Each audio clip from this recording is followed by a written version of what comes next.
الحمدللہ رب العالمین والصلاة والسلام علی رسولہ الکریم اما بعد فاعوذ باللہ من الشیطان الرجیم بسم اللہ الرحمن الرحیم الصلاة والسلام علیک یا خاتم النبیین وعلی آلک واصحابک یا خاتم المعصومین۔ اللہ جل وعلا کی حمد و ثنا کے بعد حضور نبی اکرم نور مجسم شفیع معظم صلی اللہ علیہ وآلہ وسلم کے دربار گوہربار میں ہدیہ درود و سلام عرض کرنے کے بعد رب ذوالجلال کے فضل اور توفیق سے آج ہمارے درس قرآن کا موضوع ہے حضور آپ آئیں تو دل مسکرائے۔ میری دعا ہے کہ رب ذوالجلال ہم سب کو قرآن و سنت کی سمجھ عطا فرمائے اور نبی علیہ السلام کی آمد کا مقصد پورا کرنے کی توفیق عطا فرمائے اور آپ کی عظمت و شان کو کثرت سے بیان کرنے کی سننے کی سعادت نصیب فرمائے۔ قرآن پاک میں اللہ تعالیٰ فرماتا ہے وَمَا أَرْسَلْنَاكَ إِلَّا رَحْمَةً لِّلْعَالَمِينَ، ہم نے آپ کو تمام جہانوں کے لیے رحمت بنا کر بھیجا ہے۔ اعلیٰ حضرت مجدد دین و ملت الشاہ امام احمد رضا خان فاضل بریلوی رحمۃ اللہ علیہ آپ فرماتے ہیں اللہ کے سوا باقی سب کچھ جو بھی ہے وہ سب جہان ہے، عالم ہے، اور سرکار کو اللہ نے تمام جہانوں کے لیے رحمت بنا کر بھیجا ہے۔ جس کے اوپر رحمت ہو، جس کی طرف رحمت آئے وہ مسکرائے گا، اس کو تو سرور ملے گا، اس کو تو چین ملے گا۔ تو ہمارا موضوع واضح ہو گیا کہ حضور ہمارے لیے رحمت للعالمین بن کر آئے ہیں، تو اس لیے ہم یہ موضوع لے کر آئے ہیں کہ حضور آپ آئے تو دل مسکرائے۔ سبحان اللہ۔ اور اس کا بیان رحمت کا میرے آقا صلی اللہ علیہ وآلہ وسلم کی زبان اقدس سے بھی سن لیجئے۔ یہ دارمی شریف کے اندر حدیث پاک ہے، ہدیۃ الفقیر کے اندر بھی ہے۔ نبی علیہ السلام فرماتے ہیں بے شک میں تحفہ رحمت ہوں، آپ آئے تو دل مسکرائے۔ جب تحفہ ملے تو مسکراہٹ ہوتی ہے یا نہیں ہوتی؟ مسکراہٹ بمانا خوشی، تو سرکار رحمت، آپ تحفہ رحمت ہیں، تو اس لیے ہم یہ کہتے ہیں حضور آپ آئے تو دل مسکرائے۔ پھر میرے آقا صلی اللہ علیہ وآلہ وسلم کی ایک اور حدیث پاک سے ہمارے اس موضوع کو مزید آپ کے لیے سمجھنے میں آسانی ہوگی۔ مسند امام احمد میں اور ہدیۃ الفقیر میں یہ حدیث پاک ہے۔ ارشاد فرمایا خوشخبری ہو اسے جس نے مجھے دیکھا۔ سبحان اللہ۔ خوشخبری سے دل مسکراہٹ والا ہی ہوتا ہے نا، خوشخبری سے چین، خوشی۔ خوشخبری ہو اسے جس نے مجھے دیکھا، اور 7 بار خوشخبری ہو اسے جو مجھ پر ایمان لایا حالانکہ مجھے نہیں دیکھا۔ حضور آپ آئے تو دل مسکرائے۔ سبحان اللہ۔ یعنی ہم اللہ کے نبی صلی اللہ علیہ وسلم پر ایمان لائے ہیں اور ہم نے آپ کو نہیں دیکھا، تو حضور فرماتے ہیں کہ تمہارے لیے 7 بار خوشخبری ہو۔ سبحان اللہ۔ حضور صلی اللہ علیہ وآلہ وسلم کی وجہ سے پورے قبیلے کو دعوت، پورے قافلے کو دعوت مل گئی، تو کیوں نہ کہیں ہم کہ حضور آپ آئے تو دل مسکرائے۔ یہ حدیث پاک ترمذی شریف کے اندر ہے، سیرت مصطفیٰ صلی اللہ علیہ وآلہ وسلم کے صفحہ نمبر 86 پر ہے۔ جب حضور صلی اللہ علیہ وآلہ وسلم کی عمر شریف 12 سال ہوئی، اس وقت ابو طالب نے تجارت کی غرض سے ملک شام کا سفر کیا۔ ابو طالب کو چونکہ حضور صلی اللہ علیہ وآلہ وسلم سے بہت ہی والہانہ محبت تھی، اس لیے وہ آپ کو بھی اس سفر میں اپنے ہمراہ لے گئے، یعنی اپنے ساتھ لے گئے۔ آج بھی ہوتا ہے نا کہ جو بھتیجا، جو بیٹا، جو بھانجا زیادہ پیارا ہو تو بندہ اس کو اپنے ساتھ ہی لے جاتا ہے جب کہیں جاتا ہے باہر۔ تو جناب ابو طالب نبی پاک صلی اللہ علیہ وسلم کے چچا ہیں، ان کو بھی نبی علیہ السلام سے بڑی محبت تھی۔ یہ ایک قافلے میں جب تجارت کی غرض سے ملک شام جانا چاہتے تھے تو نبی پاک صلی اللہ علیہ وسلم کی اس وقت 12 سال عمر شریف ہے، تو آپ کو بھی ساتھ لے کر چلے گئے۔ حضور اقدس صلی اللہ علیہ وآلہ وسلم نے اعلان نبوت سے قبل 3 بار تجارتی سفر فرمایا، یہ بھی ہمیں یاد رکھنا چاہیے۔ ان میں سے 2 مرتبہ شام گئے اور 1 بار یمن تشریف لے گئے۔ یہ جو سفر ہے 12 سال والا، یہ ملک شام کا پہلا سفر ہے۔ اس سفر کے دوران بصرہ شہر میں بحیرہ راہب، جو کہ عیسائی تھا، عیسائیوں کا بڑا مولوی صاحب عیسائیوں کے، بحیرہ راہب کے پاس آپ کا قیام ہوا۔ یعنی رستے میں جب سفر کر رہے تھے تو بصرہ شہر میں بحیرہ راہب عیسائی کے پاس آپ ٹھہرے۔ اس نے تورات اور انجیل میں بیان کی ہوئی نبی آخر الزمان کی نشانیوں سے آپ صلی اللہ علیہ وآلہ وسلم کو دیکھتے ہی پہچان لیا کہ یہ ابھی عمر شریف کتنی ہے؟ 12 سال، اور اس نے تورات اور انجیل میں جو جو نشانیاں حضور صلی اللہ علیہ وسلم کی بتائی گئی تھیں ان کی روشنی میں فوراً پہچان لیا کہ یہی آخری نبی ہوں گے، یہ جو آ رہے ہیں ان کے اندر وہ نشانیاں پائی جاتی ہیں۔ جب اس نے پہچان لیا، بڑی عقیدت، بڑے احترام کے ساتھ اس نے آپ کے قافلے والوں کی دعوت کی۔ سبحان اللہ، حضور آپ آئے تو دل مسکرائے۔ اب دعوتیں ملیں تو خوشیاں تو ہوتی ہیں۔ رستے میں قافلے کو ٹھہرا کر عقیدت اور احترام کے ساتھ اس وقت کا ایک معزز بندہ بحیرہ راہب، اس نے سب کی دعوت کی۔ کس لیے؟ سرکار کی وجہ سے۔ اچھا، اس نے دعوت کی اور ابو طالب سے کہا، یہ سارے جہان کے سردار اور رب العالمین کے رسول ہیں، جن کو اللہ تعالیٰ نے رحمت للعالمین بنا کر بھیجا ہے۔ میں نے دیکھا ہے، اب دیکھنا اس نے کچھ نشانیاں بتائیں جس کی وجہ سے پہچان لی۔ میں نے دیکھا ہے کہ شجر و حجر یعنی درخت اور پتھر، پہاڑ، ان کو سجدہ کرتے ہیں، اور ابر ان پر سایہ کرتا ہے یعنی بادل، اور ان کے دونوں شانوں کے درمیان مہر نبوت ہے، یعنی دونوں کندھوں کے درمیان مہر نبوت۔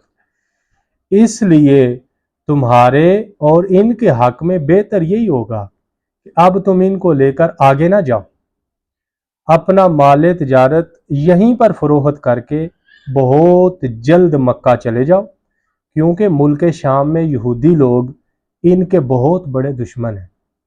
یہودی دشمن ہے یہ بھی پتہ چلا، یہ قرآن میں بھی ہے، تو وہ بھی پہلی کتابوں کا ماہر تھا، اس نے بھی یہ علم اس کو بھی تھا کہ یہودی ان کے خلاف سازشیں کریں گے۔ تو اس نے کہا کہ آپ آگے نہ جائیں، یہاں ہی اپنا سودا بیچیں اور واپس مکہ جلدی چلے جائیں، یہ اللہ کے آخری نبی ہیں، اور جب آپ آگے جائیں گے تو یہودی بھی، کیونکہ انہوں نے بھی پڑھا ہوا ہے، تو وہ بھی ان کو پہچان کر وہ ان کو نقصان پہنچائیں گے۔ وہاں پہنچتے ہی وہ لوگ ان کو شہید کر ڈالیں گے۔ بحیرہ راہب کے کہنے پر ابو طالب کو خطرہ محسوس ہونے لگا، چنانچہ انہوں نے وہیں اپنا تجارت کا مال فروخت کر دیا اور بہت جلد حضور صلی اللہ علیہ وآلہ وسلم کو اپنے ساتھ لے کر مکہ مکرمہ واپس آ گئے۔ بحیرہ راہب نے چلتے وقت انتہائی عقیدت کے ساتھ آپ کو سفر کا کچھ توشہ بھی دیا۔ حضور آپ آئے تو دل مسکرائے۔ سبحان اللہ، جا رہے ہیں قافلے پر، جا رہے ہیں تجارت کی غرض سے، رستے میں روک روک کر دعوتیں مل رہی ہیں، حضور کے صدقے باقی سب کو بھی، اور واپسی پر آپ کو پھر جانے کے لیے تحفہ بھی دیا جا رہا ہے، رستے کا خرچ بھی دیا جا رہا ہے قافلے والوں کو۔ حضور کی وجہ سے عزت مل رہی ہے، نعمتیں مل رہی ہیں، شانیں مل رہی ہیں دیگر لوگوں کو بھی۔ تو اس لیے ہم کہتے ہیں حضور جدھر آ جاتے ہیں ادھر خوشیاں ہی آ جاتی ہیں، ادھر رونقیں ہی آ جاتی ہیں۔ میرے آقا صلی اللہ علیہ وآلہ وسلم کا آپ نے ایک یہ پہلو سنا شان اور عظمت کا۔ ایک دفعہ بہت بڑی لڑائی ہو گئی، اس میں نبی پاک صلی اللہ علیہ وآلہ وسلم نے اس لڑائی کو کیسے ختم کیا، اور وہاں پر جو لوگ تھے ان کے غم غصے کو کیسے اللہ تعالیٰ نے خوشی میں تبدیل کر دیا، یہ بھی سیرت مصطفیٰ صلی اللہ علیہ وسلم کے صفحہ نمبر 96 پر ہے، اور سیرت ابن حشام کے اندر بھی یہ روایت موجود ہے۔ قریش مل جل کر تعمیر کا کام شروع کر رہے تھے، یعنی جب کعبہ شریف کی تعمیر ہوئی، یہ اس وقت کا معاملہ ہے، اس تعمیر میں نبی پاک صلی اللہ علیہ وسلم بھی شریک ہوئے۔ سرداران قریش کے ساتھ پتھر اٹھا اٹھا کر لاتے رہے، مختلف قبیلوں کے لیے مختلف حصے آپس میں تقسیم کر لیے گئے، یعنی کام مل جل کر ہو رہا تھا کعبے کی تعمیر کا۔ کسی کی ذمہ داری پتھر اٹھا کے لانا تھی، کسی کی اس کے ساتھ جس کا وہ گارا بنانا، یا اس کی جو دوسری جو گو بنانا، یا جو بھی معاملات تھے، تو مل جل کر سب قبیلوں نے اپنی اپنی ونڈ نکالی ہوئی تھی کام کی، اور نبی علیہ السلام بھی ان کے ساتھ اس کام میں کعبے کی تعمیر میں آپ بھی شریک تھے۔ جب عمارت حجر اسود تک پہنچ گئی تو قبائل میں سخت جھگڑا کھڑا ہو گیا۔ ہر قبیلہ یہی چاہتا تھا کہ ہم ہی حجر اسود کو اٹھا کر دیوار میں نصب کریں گے تاکہ ہمارے قبیلے کے لیے فخر اور اعزاز کا باعث بنے۔ اب ادھر لڑائی جھگڑا ہو گیا اس بات، اس کشمکش میں 4 دن گزر گئے، یہاں تک نوبت پہنچی کہ تلواریں نکل آئیں، لڑائی بڑھتی بڑھتی یہاں تک آ گئی۔ اچھا، بنو عبد الدار اور بنو عدی کے قبیلوں نے تو اس پر جان کی بازی لگا دی، اور زمانہ جاہلیت کے دستور کے مطابق اپنی قسموں کو مضبوط کرنے کے لیے ایک پیالے میں خون بھر کر اپنی انگلیاں اس میں ڈبو کر چاٹ لیں۔ 5ویں دن حرم کعبہ میں تمام قبائل عرب جمع ہوئے، اور اس جھگڑے کو طے کرنے کے لیے ایک بڑے بوڑھے شخص نے یہ تجویز پیش کی کہ کل جو شخص صبح سویرے سب سے پہلے حرم کعبہ میں داخل ہو اس کو پنچ مان لیا جائے۔ یعنی لڑائی جھگڑا جب بہت زیادہ ہو گیا کہ قتل و غارت تک نوبت آنے لگی، اس وقت ایک بڑے بوڑھے شخص نے کہا کہ لڑائی نہ کرو، ایسا کرو کہ جو بندہ کل صبح سب سے پہلے حرم کعبہ میں آئے آپس میں فیصلہ کر لو کہ اس پہ بات چھوڑ دیں گے، جو بھی وہ فیصلہ کرے گا سارے اس کو مان لیں گے۔ تو یہ بات اس جھگڑے کو ختم کرنے کے لیے ایک بوڑھے شخص نے تجویز کے طور پر پیش کی۔ چنانچہ سب نے یہ بات مان لی۔ اللہ کی شان کہ صبح کو جو شخص حرم کعبہ میں داخل ہوا وہ حضور رحمت عالم صلی اللہ علیہ وآلہ وسلم ہی تھے۔ سبحان اللہ، آپ کو دیکھتے ہی سب پکار اٹھے، واللہ یہ امین ہے۔ سبحان اللہ، حضور آپ آئے تو دل مسکرائے۔ وہ لوگ جب اپنا فیصل ماننے لگے تو پہلے نعرہ لگا رہے کہ یہ امین ہے، اور قسم کھا کے کہہ رہے ہیں۔ حضور کے غلاموں کو بھی سرکار کی اس صفت کا لحاظ رکھنا چاہیے کہ ہمارے اندر بھی یہ صفت آ جائے کہ ہم بھی امین بن جائیں، ہم بھی درست ہو جائیں۔ حضور صلی اللہ علیہ وسلم کے لیے جب یہ انہوں نے کہا تو پھر کہنے لگے لہٰذا ہم سب ان کے فیصلے پر راضی ہیں۔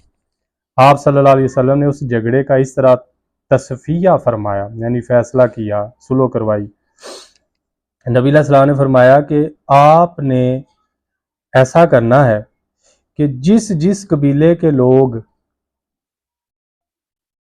حجر اسود کو اس کے مقام پر رکھنے کے مدعی ہیں، یعنی جو قبیلے کا یہ دعویٰ ہے کہ ہم حجر اسود کو رکھیں گے، فرمایا اس قبیلے کا ہر ایک قبیلے میں سے ایک ایک سردار چن لیا جائے۔ اس میں پھر چنانچہ ہر قبیلے والوں نے اپنا اپنا سردار چن لیا۔ پھر نبی پاک صلی اللہ علیہ وسلم نے اپنی چادر مبارک کو بچھا کر حجر اسود کو اس پر رکھا۔ یہ دیکھنا میرے آقا صلی اللہ علیہ وسلم کی دانش مندی اور آپ کی حکمت اور آپ کی عقل مبارک، کیسا فیصلہ کیا کہ جب آپ کے اوپر فیصلہ چھوڑا تو آپ نے ایسا مبارک فیصلہ کیا کہ ایک چادر بچھائی اور اس کے اوپر حجر اسود کو رکھا، اور پھر ان لوگوں کو جو کہتے تھے کہ ہمارے قبیلے نے اس کو رکھنا ہے تاکہ ہماری شان ظاہر ہو، آپ نے فرمایا اپنے اپنے قبیلے کا ایک ایک سردار اس چادر کے پاس لے آؤ۔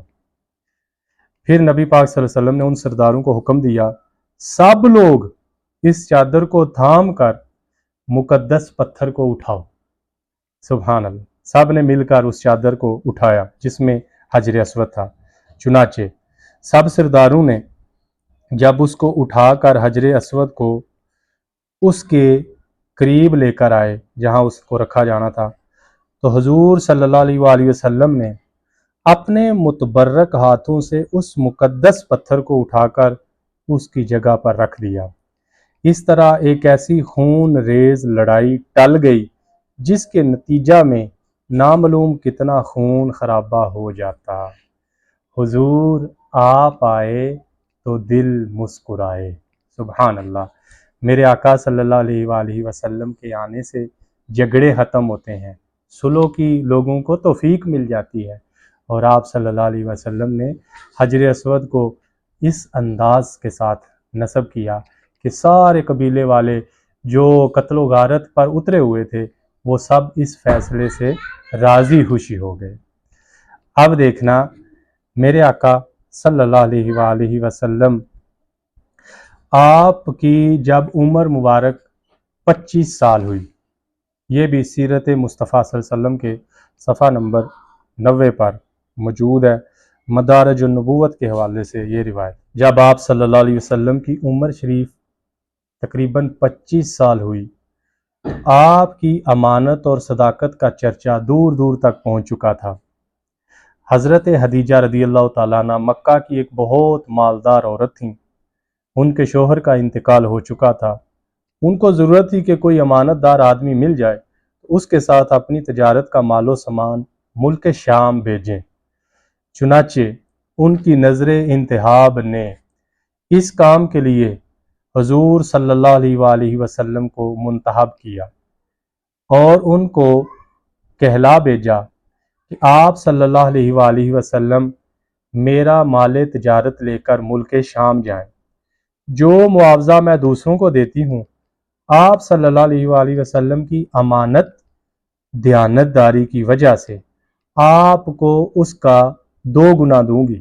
سبحان اللہ، یہ ہے میرے آقا صلی اللہ علیہ وسلم کی عظمت و شان کہ وہی کام جو دوسروں کے لیے اس کی خدمت کے لیے جو ان کا معاوضہ بنتا ہو، تو سرکار صلی اللہ علیہ وآلہ وسلم اگر وہی کام کریں تو اس کے لیے ڈبل جو معاوضہ ہے اس کا اعلان کیا جا رہا ہے، صرف کس لیے؟ ایمانداری کی وجہ سے۔